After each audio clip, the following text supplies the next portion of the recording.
Heart beat scan ఒక్క second లోనే world class 640 slide CT scan ఇప్పుడు మీ విస్టా ఇమేజింగ్ బంజారా హిల్స్ లో. చాలా ఇబ్బంది. అయితే మీ విషయంలో చాలా ఆనందపడిపోయారంట కృష్ణ గారు. ఒక్కడో సినిమా మొత్తం ఫైనల్ అవుట్ చూసుకొని ఎంఎస్ రాజు అని ఒక మాట అన్నారు, మీ దాకా వచ్చింది లేదో తెలియదు. ఎంఎస్ రాజు నాకు జీవితంలో మర్చిపోలేని గిఫ్ట్ ఇచ్చాడు ఆ ఒక్కడో మూవీ చూసుకొని. ఆయనకి ఆ క్షణం అర్థమైంది, తన కొడుకు సూపర్ స్టార్ రేంజ్కి వెళ్ళిపోయాడు ఈ సినిమాతో అని చెప్పేసి. నేను అలా ఎప్పుడు అనుకోనండి, కృష్ణ గారి ఆశీర్వాదం లేకుండా ఏది ఆ సినిమాకి జరిగి ఉండదు.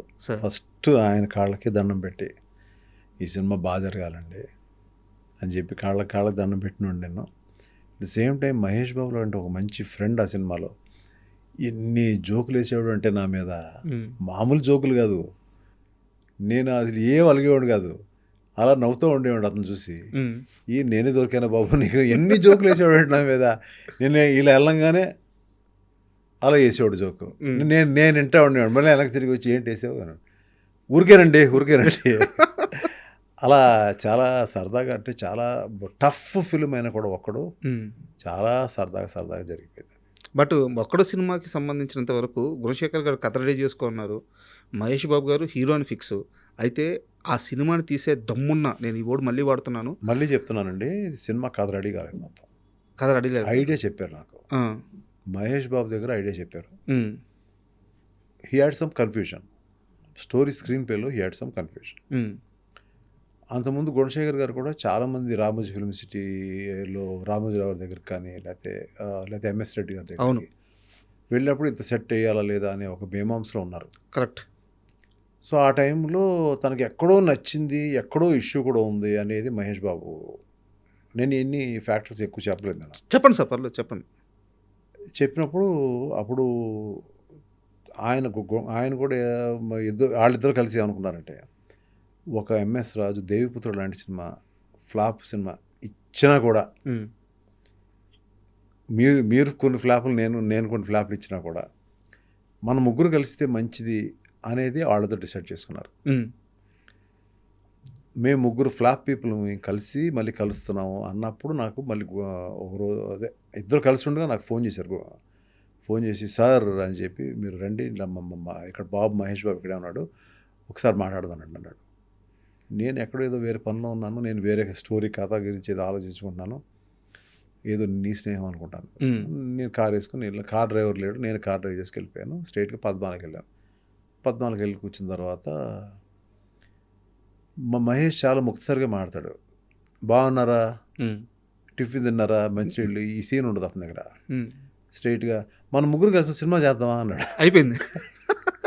అదేంటే బాబు నాయన, నేను ఎలా పరిచయం అంటే, నాకు అంతకుముందు మహేష్ బాబు తను మెడ్రాస్లో ఎక్కడో ఆంధ్ర క్లబ్లో మేము కొంచెం లావుగా ఉండగా తెలుసు నాకు. తర్వాత నాకు పెద్ద పరిచయం లేదు. మురారి సినిమా నాకు బాగా హెల్ప్ అయింది సినిమా చూడడం. అది చూసి క్లైమాక్స్లో అతను ఇది చూసి సడన్గా కృష్ణ గారికి ఫోన్ చేశాను. ఈ ఇన్సిడెంట్ జరగకముందు ఇప్పుడు చేసి నేను వస్తానని చెప్పండి అని చెప్తే కృష్ణ గారు రమ్మన్నారు. వచ్చిన తర్వాత భలే నచ్చాడండి మీ అబ్బాయి, మురారిలో ఏం చేశాడు. రాజ్ కుమార్ చూశాను, ఓకే ఒక మంచి మెటీరియల్ అనుకున్నాను, యాక్టర్గా మంచి యాక్టర్ అండి, నేను ఎప్పటికైనా సినిమా చేద్దాం అని అప్పటి నుంచి అనుకుంటున్నాను నేను. ఓకే. అప్పుడు మహేష్ని కలిశాను అప్పుడు. ఇప్పుడు ఎప్పుడైతే మళ్ళీ కలిసి ఒక సినిమా చేద్దాం అని అనుకున్నప్పుడు కొంచెం తర్వాత మహేష్ కూడా నాకు ఫోన్ చేశాడు. తర్వాత కాస్ట్ ఎక్కువ అవుతుందండి, కొంచెం స్క్రీన్ ప్లేలో అటు ఇటుగా ఉంది, ఏదైనా మనందరం కలిసి వర్క్ చేద్దాం, బాగా చేద్దాం, మీరు బాగా చూస్తారు కథను కూడా, మీ ఇద్దరు కాంబినేషన్ బాగుంటుంది, నాకు కూడా ఒక మంచి సినిమా వస్తుందని ఉద్దేశం ఉంది అని అప్పుడు సరే అండి గుణశేఖర్ గారు నాకు కథ చెప్పండి అన్నప్పుడు, నేను ఇదే ఆఫీస్ ఏదైతే మన సంతలో తీసిన ఆఫీసో లేకపోతే ఇంకో ఆఫీసో ఉందో అక్కడ టైంలో ఆయన వచ్చారు. ఉద్వేగంగా ఒక అరగంట చెప్పారు. చెప్పంగానే 10 నిమిషాలు బాగుందండి అన్న. బాగుందన్న తర్వాత మెల్లమెల్లగా ఒకేసారి చెప్తే బాగోదని మెల్లమెల్లగా 1-2 డేస్ టైం తీసుకుని, నాకు ఈ పోర్షన్ నచ్చలేదండి, ఈ పోర్షన్ నచ్చలేదు, ఇక్కడ కన్ఫ్యూజన్ ఉందండి, అక్కడ కన్ఫ్యూజన్ ఉందండి. ఈలో మహేష్ ఏంటి ఎలా ఉంది మేము వస్తాంలే అని చెప్పి మేము ఇద్దరు కలిసి వెళ్ళాం. మళ్ళీ ఓకే. వెళ్ళిన తర్వాత తను అన్నాడు, బాబు మేము మళ్ళీ కూర్చొని ఒక వారం 10 రోజులు టైం ఇవ్వు, మేము వస్తాం మళ్ళీ అని చెప్పి మేము ఇద్దరం కూర్చొని అందులో ఉన్న ఇష్యూస్ సాల్వ్ చేసాం మొత్తం ఎపిసోడ్స్ కంటే. ఓకే. ఇష్యూస్ అన్నీ ఆయన కూడా అప్పటికి ఒక మంచి సినిమాలు తీశాడు ఆయన. ఆడలేదు పక్కన పెడదాం. సో ఆయన కూడా విన్నాడు నా మాట. విన్నాడు. కొన్ని కూడా ఎక్కువ కూడా లేదండి ఇలా బాగుంటుంది అన్నీ కూడా. సో దాన్ని స్లోగా మెల్లగా ట్రాక్ ఎక్కించి అక్కడి నుంచి నేను కూడా చెప్పాను, సార్ నేను ఇన్వాల్వ్ అవుతాను గట్టిగా, స్టోరీలో కూడా గట్టిగా ఇన్వాల్వ్ అవుతాను అని చెప్పాను. అక్కడి నుంచి ఆ సినిమా జరిగింది. అయితే ఒక్కడికి సంబంధించి ఒక చిన్న డౌటు. ఆ కొండారెడ్డి బుర్జు దగ్గర ప్రకాష్ రాజ్ గారిని కొట్టే షాటు సినిమా ఓపెనింగ్లోనే ఉండాలి యాక్చువల్గా, అయితే తర్వాత స్క్రీన్ ప్లేలో భాగంగా దాన్ని మార్చేశారు. నిజమేనా ఇది? నేను కథ విన్నప్పుడే చెప్పానండి. మీరు వేరే స్క్రీన్ ప్లే అనుకున్నారు. నేను అడిగింది నిజమే. అది యాక్చువల్గా బాగోదండి. అంటే ఆయన అన్నాడు, సార్ కొంచెం అమౌంట్ ఎక్స్ట్రా అవుతుంది, ఇది తీస్తాను అది తీస్తాను అన్నాడు. సార్ తీయండి మీ ఇష్టం అన్నాను. ఎందుకంటే వై షుడ్ వి, రేపు పొద్దున్న సినిమా చూస్తున్నారు చెప్పచ్చు కదా. కరెక్ట్.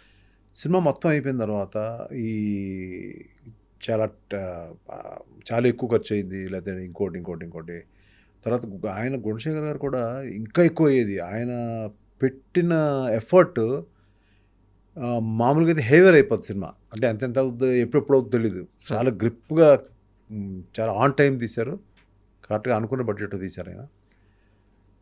దాని తర్వాత మళ్ళీ రష్ చూపించినప్పుడు నేను స్ట్రైట్గా చెప్పేశాను, సార్ అప్పుడు నేను చెప్తానో అదే మాటకి స్టిక్ అనే ఉంటున్నాను నేను, వర్కౌట్ అవుతుంది సార్ ఇది ఇంటర్నేషనల్ సినిమా సార్, అలా కాదు సార్ ఇలా కాదు సార్ అంటే, తర్వాత ఓ పని చేయండి సార్, మీకు నాకు ఇష్టలు మన పరుచూరు బ్రదర్స్ వాళ్ళు పెట్టి కూర్చోబెడదాం.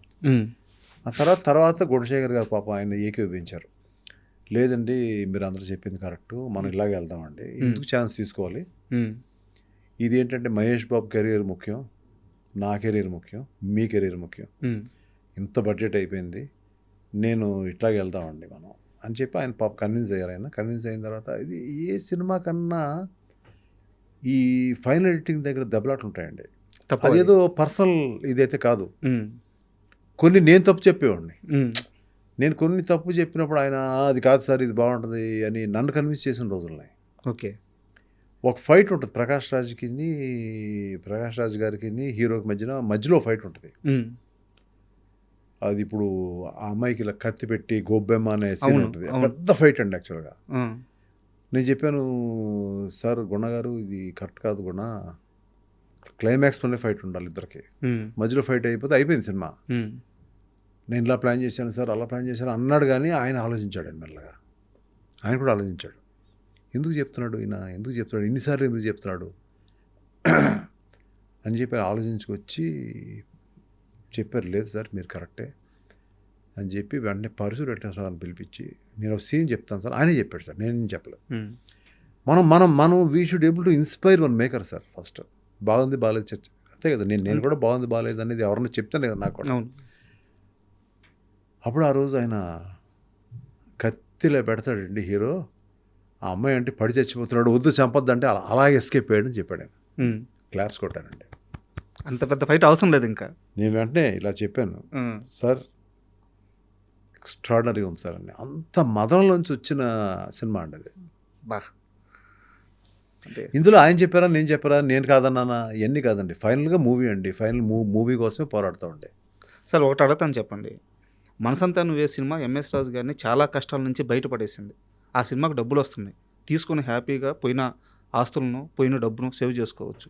ఆ సినిమా డబ్బులన్నీ తీసుకొచ్చి అప్పటి వరకు అంత మార్కెట్ లేని మహేష్ బాబు మీద నాకు తెలిసి ఇంకో 5-6 కోట్లు ఎక్స్ట్రా పెట్టేశారు. ఎందుకు అంత ధైర్యం? 5-6 కోట్లు ఎక్కువ పెట్టారండి. ఒరిజినల్గా అంతకుముందు అయిన దానికంటే 5-6 కోట్లు అదే అయింది. ప్లస్ ఆ సినిమాకి నాకు వచ్చిన డబ్బులన్నీ అంత పెట్టాను, తర్వాత డబ్బులు వెనక్కి వచ్చిన తర్వాత ఒక 30% ఆఫ్ ద మనీ దేవిపుత్రుడులో పోయిన బయర్స్ అందరికి ఇచ్చాను. మళ్ళీ బ్యాక్ చేశారు. చాలామంది అడుగుతారు ఇప్పటికీ, అది ఎందుకు ఇచ్చారు, ఎన్ఆర్ఐ కదా ఎందుకు ఇచ్చారు వెనక్కి, అది ఇప్పుడు పెడితే కొన్ని 100 కోట్లు ఆస్తయ్యేది కదా. కరెక్ట్. నా మనసు ఒప్పి నేను ఇంకో సినిమా చేయలేను. వాళ్ళకి వచ్చినప్పుడు నాకు ఎంత వెనక్కి ఇస్తున్నారు అనేది నేను అడగను, వాళ్ళు పోయినప్పుడు ఎంత పోయిందని అడుగుతాను. రాజుగారు చెయ్యది ఏం చెయ్యో, ఎవరో చెప్పిన మాటిని ఉంటే మేబీ ఇంకా డబ్బు ఎక్కువ ఉండేదేమో అనేది ఎప్పుడు నాకు మాత్రం అనిపించలేదు. నేను అనుకుంది చేశాను అంతే. And for more videos, Please subscribe to iDream. Please subscribe to iDream. Please subscribe iDreams. And please subscribe to iDream. For more videos, subscribe to iDream. please like, share and subscribe to the channel. Congratulations, iDream. Subscribe to iDream. Subscribe to iDream. So subscribe to iDream Media. iDreamకి iDream team అందరికీ huge congratulations. Please subscribe iDream Media. Please subscribe to iDream. Subscribe iDream. Please subscribe to iDream. iDream అంటే నా కళల channel subscribe చేసుకున్న నోరు తిరుగుతలేదు, మీరైతే గంట గుర్తు కొట్టండి. For more such videos, please subscribe to iDream. Subscribe to iDream. Please subscribe to iDream. Please subscribe iDream Media. Please do subscribe to iDream. Please subscribe to iDream Media. For best entertainment and information please subscribe iDream. And don't forget to subscribe to iDream.